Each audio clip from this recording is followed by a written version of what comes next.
Good morning everyone, welcome back to my YouTube channel. তো দেখো, সকাল হওয়া মানেই তো কাজের শুরু। তো সকাল সকাল আবার লেগে পড়েছি আমি নিজের কাজে। তো দেখো, আজকে তো রান্নাঘরটাই ঝাড় দেওয়াটা তোমাদেরকে দেখাচ্ছি, কারণ কি অন্যদিন তো প্রতিদিনই ঠাকুরঘর থেকে শুরু করা হয়, বাট আজকে ঠাকুরঘর ঝাড় দিয়ে নিয়েছি, তাই ভিডিওটা রান্নাঘরের কাছেটা পরিষ্কার করার সময়তেই অন করে দিলাম। আর এদিকে উঠোনটা তো বাবা ধুয়ে নিচ্ছিল, জল ঢেলে দিচ্ছিল, কিন্তু ঝাড় দিয়ে আমি একটুখানি পরিষ্কার করে নিই পরে আবার, কারণ এদিক ওদিক অনেকটাই জল জমে থাকে। তো জল জমে থাকলে পরে নানাই সেই জলের মধ্যে হাত পা ডুবিয়ে দুষ্টুমি করে বলে আমি ওই জলগুলো ভালোভাবে ঝাড় দিয়ে মুছে নিই আবার উঠোনে। তো এই যে দেখো, এবারে তো ঘর দোর মুছে নেবো তাড়াতাড়ি করে, কারণ ঘর দোর ঝাড় দেওয়া হয়ে গেছে।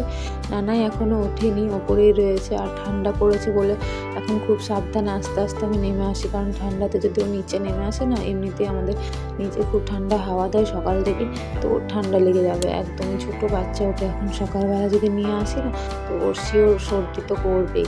তো তারপরে দেখো, ওপরে এসে জানলাটা খুলতে দেখি এরকম ঘন কুয়াশাচ্ছন্ন হয়ে আছে বাইরেটা। তো পুরো এদিক ওদিক কিচ্ছু দেখা যাচ্ছিল না। নানাইকে তো ঘুম থেকে উঠিয়ে দিয়েছি, দিয়ে দেখাচ্ছি দেখো একটু বাইরে কেমন কুয়াশা পড়ছে। তখন ও বলছে, মা কী হয়েছে, এটা কী হয়েছে। ও আসলে বুঝতে পারছিল না, কিন্তু বাইরেটা যে মানে এতটা বেশি কুয়াশাচ্ছন্ন, যেটা আমি জানলাটা না খুললে জানতেই পারতাম না।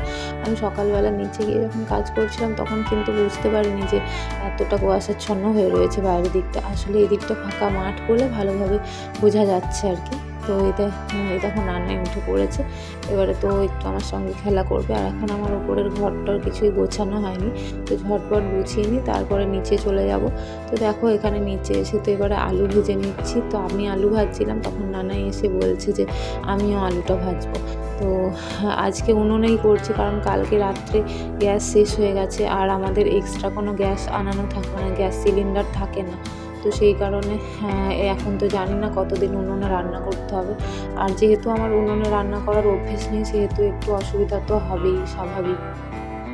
তো নানাই তো প্রথমবার মানে দেখছে আর কি যে উনুনে করছি এইভাবে। ওর জ্ঞান এমনি করা হয়েছে, কিন্তু ও একটু বড় হচ্ছে বলে এগুলো একটু নতুন করে সব কিছু দেখছে, বুঝছে আর কি। তারপরে সবজিওয়ালা চলে এসেছিলো, তো সবজি নেওয়ার ছিল টুকটাক কিছু, সেইগুলোই নিয়ে নিচ্ছিলাম। আর বাড়িতে যে সবজি ছিল, বেগুন ছিল, আলু ছিল, সেগুলো সকালে বাবাকে করে টিফিনে দিয়ে দিয়েছি, কারণ বাবা আজকে টিফিন নিয়ে গেছে রুটি সবজি, রুটি ভাজা এইসব আর কি। তো বাবা আজকে দুপুরে খেতে আসবে না। তো আজকে মায়ের আর আমারই রান্না হবে, সেই জন্য মাকে বললাম যে রাতে করার মতো কিছু নিয়ে নিতে। তো নিয়ে নিয়েছে। আর এদিকে দেখো, কলের জল তো চলে এসেছে, তো ভালোই হয়েছে। আর এদিকে বড় উনুনটাও মা ধরিয়ে দিয়েছে, কারণ কাঁচা কয়লার আগুন তো এখন অনেকক্ষণ সময় লাগবে, তো সেই জন্য সকাল সকাল উনুনটা ধরিয়ে দিয়েছে আর কি।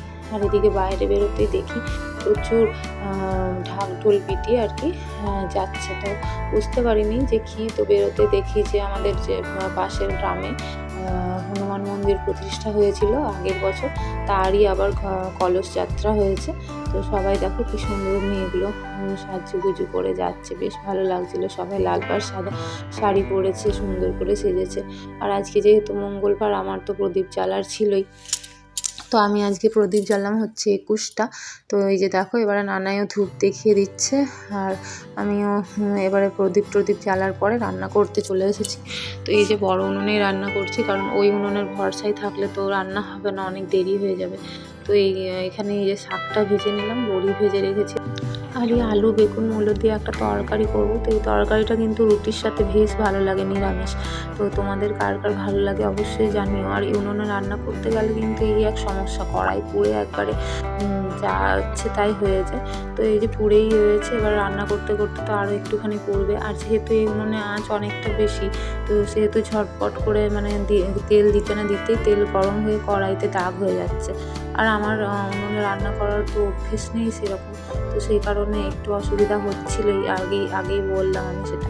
তো দেখো, এবারে কড়াই তেল দিয়ে আলু টালু ভেজে নিচ্ছি। আর যেহেতু শীতকাল বলে এখন অতটাও সমস্যা হচ্ছে না, কিন্তু গ্রীষ্মকালে যখন গ্যাস শেষ হয়ে যায়, তখন যখন উনুনে করি না, তখন প্রচণ্ড কষ্ট হয় আমার। তো লিটারেলি কান্না পেয়ে যায়, কারণ জীবনে কখনো এইসব করিনি, এত কষ্ট করিনি আর কি। সত্যি বলতে আমি হয়তো খুব বড়লোক বাড়ির মেয়ে নই, মানে নিম্ন মধ্যবিত্ত ফ্যামিলিরই মেয়ে, বাপের বাড়ি খুব বড়লোক নয় আমার, কিন্তু তা সত্ত্বেও মা কখনো এসব আমাদেরকে দিয়ে মানে করায়নি। আমরা শুধু এই পড়াশুনো কাজ এই নিয়েই থেকেছি। তো জীবনে প্রথমবার এইসব করছি আর কি। তো যাই হোক, করতে তো হবে, মেয়ে হয়ে জন্ম নিয়েছি, পরের বাড়ির বউ হয়েছি, তো এই তো কাজ, তাই না? সবার জীবনেই তো এইগুলো লেগেই থাকে, কিছু করার নেই।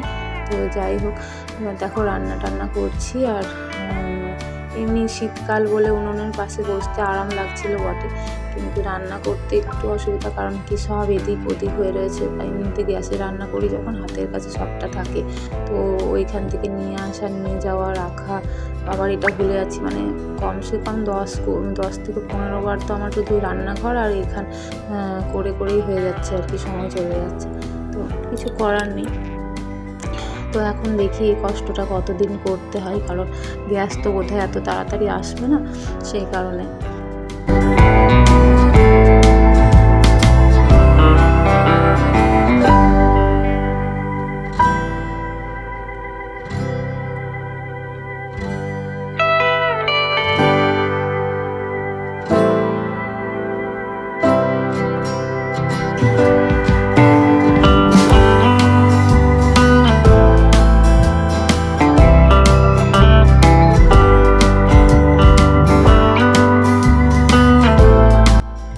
এবারে রান্না বান্না তো করে নিয়েছি, এবার খিদে পেয়ে গেছিলো বলে অল্প করে আলু সেদ্ধ, ছোলা ভেজানো ছিল, আর সাথে দিয়ে মুড়ি খেয়ে নেবো, কারণ আমি কিছুই খাইনি।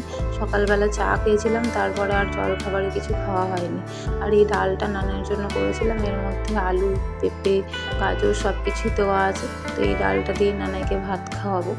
আর তারপরে দুপুরের পরে সমস্ত কাজ মিটিয়ে নিয়েছি, এবারে ঝটপট আটা মেখে নিচ্ছি, কারণ রুটিটাও তো উনুনেই করবো, তো তাড়াতাড়ি একটু করতে হবে। উনুন ধরানোই হয়ে গেছে, তো আজকে তো কন্টিনিউ আঁচ দিয়ে রেখেছিলাম, সেই জন্য অতটা অসুবিধা হয়নি।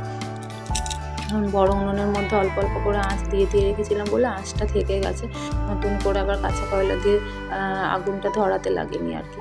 তো দেখো, এবারে আমার এখানে যা যা লাগবে একে একে নিয়ে এসে বসে পড়েছি রুটি করার জন্য। তো এই লাইটটা এবারে একটুখানি ডিস্টার্ব করছিল, মানে দুটো লাইট জ্বেলে রেখেছি, তো দুটো লাইটের মধ্যে একটা লাইট একটু ডিস্টার্ব করছিল। তো ভাবলাম তাড়াতাড়ি করে নিই, কারণ কি অন্ধকার হয়ে গেলে এখানে যা মশা কামড়াবে, তারপরে বসাও মুশকিল হয়ে যাবে। আর তাছাড়াও এই ঘরে তো সেরকমভাবে কখনো কাজ টাজ করি না, তো সেই কারণে মনে হচ্ছিলো যে তাড়াতাড়ি কাজ সেরে উঠে যাওয়াটাই বেটার।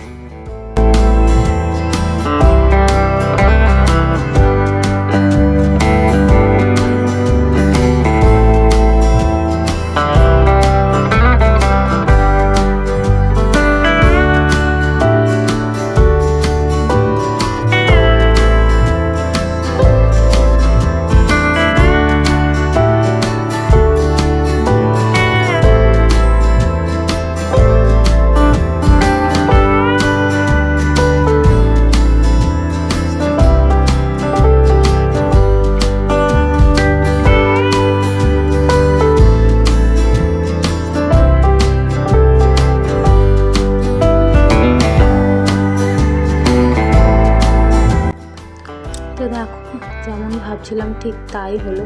লাইটটা কিন্তু যাবো করছিল, দিয়ে চলেই গেল, মানে আর জ্বলছিল না, মনে হয় ফিউজ হয়ে গেছে। তো এবারে দেখি, এই একটা লাইটেই কাজ করতে হবে।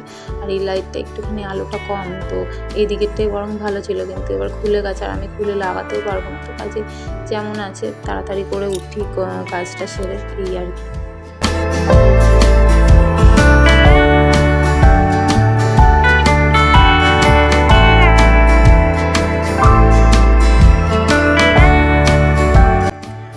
সমস্ত কাজ বাজ সেরে সন্ধে জেলে নানাইকে খাওয়ানোর জন্য চলে এসেছি। তো নানাই দেখো কান্না করছিল, দুষ্টুমি করছিল। আমি বলছি চোখের জল কোথায়, ও আবার হাত দিয়ে দেখাচ্ছে এখানে চোখের জল। আজকের ভিডিও এই পর্যন্তই, পরবর্তী নেক্সট একটা ব্লগ নিয়ে খুব তাড়াতাড়ি চলে আসবো। টিল দেন তোমরা আমার সঙ্গে দয়া করে সাবস্ক্রাইব করো। Good night, tata.